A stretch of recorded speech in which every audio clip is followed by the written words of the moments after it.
Megalo shoutout po sa lahat po ng Tekram community at especially po sa ating Tatay Ram na o si Tekram po, ayan, at sa buong family Manalastas po. Tayo po ay magbibigay lang po ng konting reaction dito po sa isang vlogger na nakikisawsaw dito sa issue na about dito sa Batang Cargador na walang alam, na hindi naman niya alam kung ano yung punot dulo kung bakit sa pinakikialaman niya itong issue about dito sa Batang Cargador na ito. Dito nga ay makikita natin sa kanyang post na sinabi niya na kung anak lang daw niya itong si Batang Cargador ay hindi niya aayahan na mapahiya itong bata, di ba, sa sokmed o sa social media. Naturalmente, itong bata na to ay nakilala nga itong Batang Cargador na ito sa sokmed o sa social media, ay dito rin po din siya ibabas o dito rin po siya pagsasabihan ng hindi magaganda, di ba? Ngayon, itong vlogger na ito na kung makikita po natin ang kanyang YouTube channel ay masyado na pong walang views or laos na, kumbaga, di ba? Ito nga pong vlogger na to ay dati po siya sa Kalingap community na itinakwil o isinuka ng community ng Kalingap dahil nga po kasi itong vlogger na ito ay isa rin po kasi siyang wakwak o pabida-bida o sulsol o mahilig manulot ng mga sponsor. Di ba nga? Kung matatandaan po natin, itong vlogger na ito ay isinuka ng Kalingap community dahil po ito ay talagang likas sa kanya yung panunulot ng sponsor at ng mga viewers, di ba? Dahil po dito sa ginawa niya ay unti-unti pong nawawala ang kanyang subscriber at ang mga viewers niya po dahil sa kanyang ugali na hindi mo maintindihan kung ano po ang meron sa kanya, di ba? Kaya nga kundi po dahil sa Kalingap community ay hindi po siya magkakaroon ng magandang bahay, di ba? Tapos, ang hilig-hilig niya pong makialam sa hindi niya issue, di ba? Di ba? Sumasawsaw ka na wala ka talagang alam sa Batang Cargador na to sa issue ng Tekram community. Natural, itong bata na to ay nakilala sa social media. So, ang mangyayari niyan dito, kaya nga po siya ay nahanap ni Tatay Ram o ni Tekram ay para malaman po ng mga sponsor o the viewers kung ano na po yung sitwasyon o kalagayan nitong Batang Cargador na to, di ba? Tapos ikaw, magpo-post ka na hindi mo ginusto. Ano? Para saan? Para makipag-engage ka?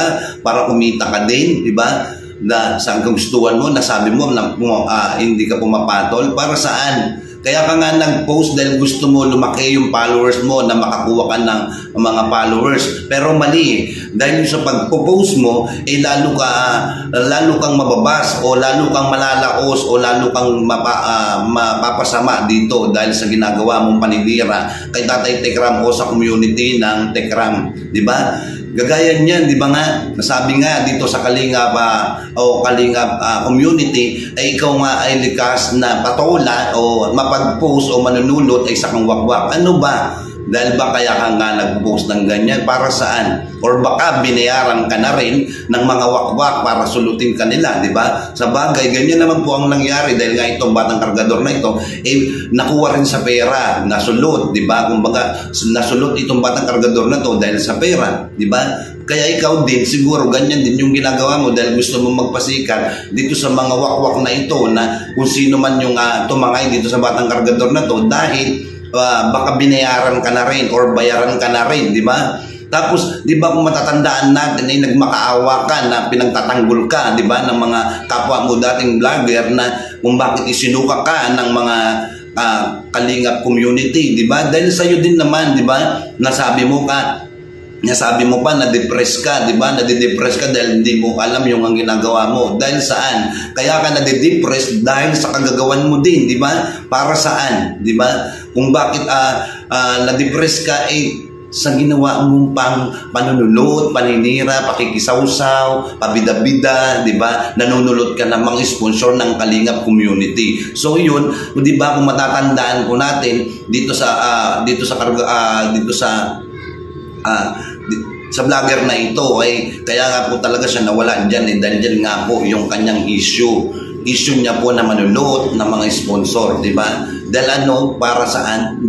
Marami ka na kasing naloko sa mga sponsor mo, di ba? Kaya wala na nagtitiwala sa'yo. Ultimong post mo sa FB mo or sa kung ano man meron ka sa social media, lahat ang nahahatak mo, puro basher, di ba?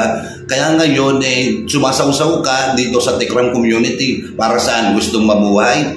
Gustong mabuhay yung community mo? Ng YouTube mo o ng Facebook mo? Para saan? Dahil sabi mo pa nga, di ba? Gusto mong kumita at gusto mong mapakain yung pamilya mo sa mabuting pamamaraan o sa malinis. Para saan? Di ba? O bakit ka nagpo-post ngayon, di ba? Yung isinasabi mo sa mga comment ay na sinasagot mo itong mga viewers o mga top fan mo na gusto mong kumita sa malinis na paraan at mapakain mo sa malinis na pamamaraan ng mga anak mo, di ba? Pero ngayon, di ba, bakit ka nag-post? Para saan?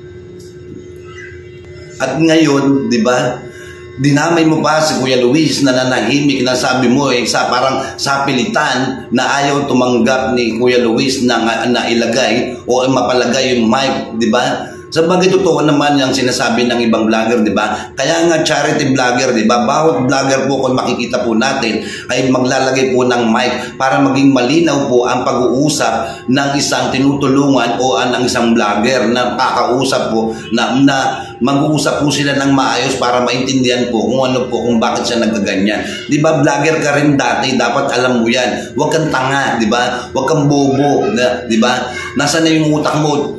Vlogger ka rin dati. Dati ka rin charity vlogger. Pero nasaan na yung utak mo? Nalubog na ba? Nawala na ba yung utak mo? Dahil sa kagustuhan mong makasulot ng mga sponsor para sa iyong community o community mo man na ginagawa mo. No? Ikaw ngayon ay talagang nakikita dito na sumausaw ka lang para sa pera or para sa views, di ba? Or talagang totoo ba na binayaran ka na yata ng mga wakwak na mukha ka na rin pera ngayon, di ba?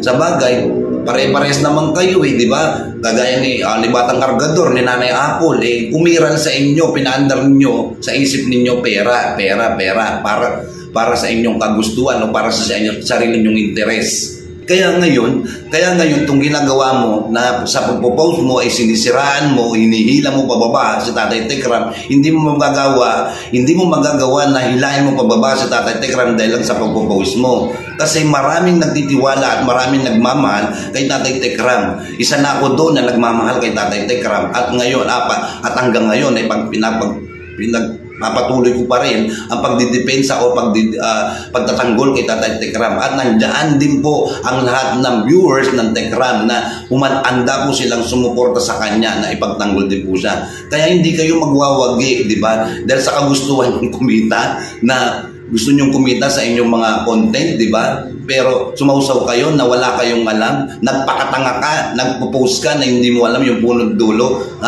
Diyan ka nagkamali na pinasok mo ang community ng Tekram, mas lalo kang malulugmo, mas lalo kang malalaos, di ba?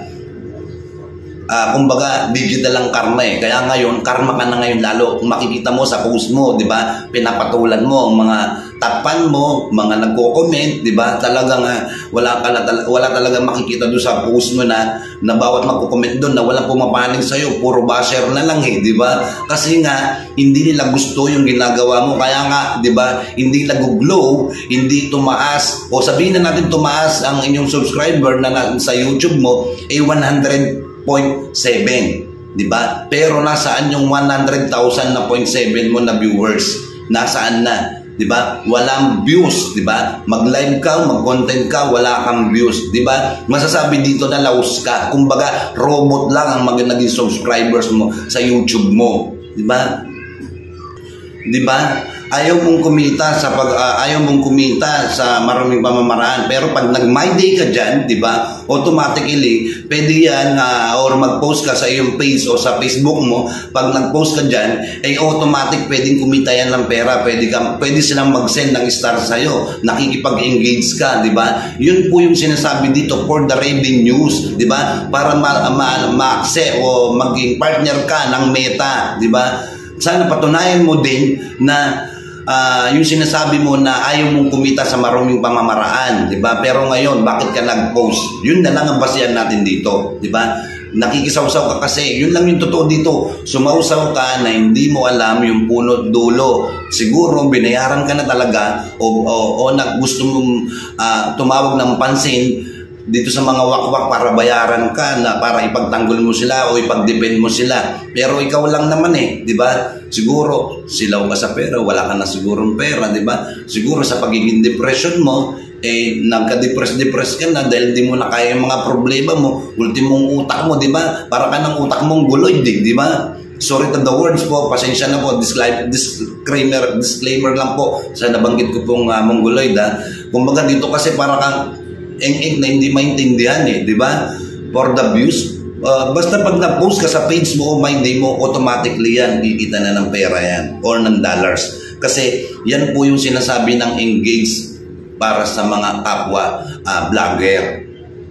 Sabagay, di ba, yung mga wakwak, kamukha mo yung mga wakwak, di ba? Wala namang ginawa kung hindi manunod. Pare-pares na lang kayo nanunod dahil ikaw nga, sinuka ng Kalingap community dahil nanunod ka, nangaagaw ka ng sponsor, nagpabida-bida ka, di ba? Kaya ka nga isinuka. Kaya ngayon, yung pinapanigan mo, yung kapwa mo din manunulot, di ba? Kagaya ng mga wakwak na yan, si Ninong R, si Ninong F, di ba? Si Ninong S, o si Lola D, di ba? Mga manunulot dyan, mga wakwak, mana-mana lang, di ba? Kagaya ng itong batang kargador na ito, at itong nanay niyang si Apple, di ba? Pare-pares na kayo, wala nang tulak kabigin sa inyo, pare-pares kayong mga wakwak, di ba? Kaya ngayon isinusukan na kayo ng SOCMED, di ba? Natural na dito itong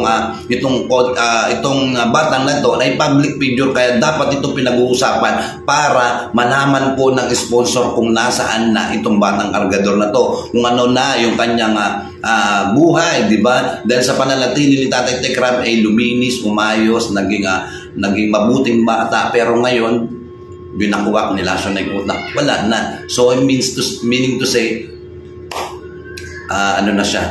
lubog na, di ba? So, kagaya ng nanay niya na wala na rin mararating sa buhay siguro yan. Oo, nandyan na yung pag-aaral niya, nag-aaral na nga siya, pinag-aaral na siya ng mga wakwak, pero nasaan na, di ba? At yung Ninong R na ngayon, Ninong R naman ay hindi na nagla-live, pero andun pa rin na laging naka-short video dito sa batang kargador na to. Talagang bawat post din niya o sa short video niya talagang basher din ang pumapasok sa kanila, kasi talagang nandun na talaga yung lahat ng basher galit na sa kanilang lahat.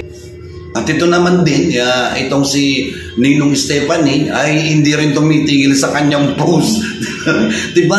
Ano bang meron? Bakit patuloy nyo? Diba? Patuloy kayo nagpo-post, diba? Para saan? Anong pinaglalaban ninyo? Pinaglalaban ninyo itong batang kargador na sinungaling? Sa inyo lang, saksak ninyo sa baga ninyo yung batang kargador na yan. Total, wala naman na sa piling niya, sa piling na manalastas, at wala na sa pangangalaga ng manalastas. Ano man ang mangyari dito sa batang kargador na to, kayo na yung hahabulin, di ba? Kayo na yung hahabulin kung ano man mangyari dito sa buhay ng batang ito, di ba? Kung ano man, bahala na kayo, di ba? Yan, di ba?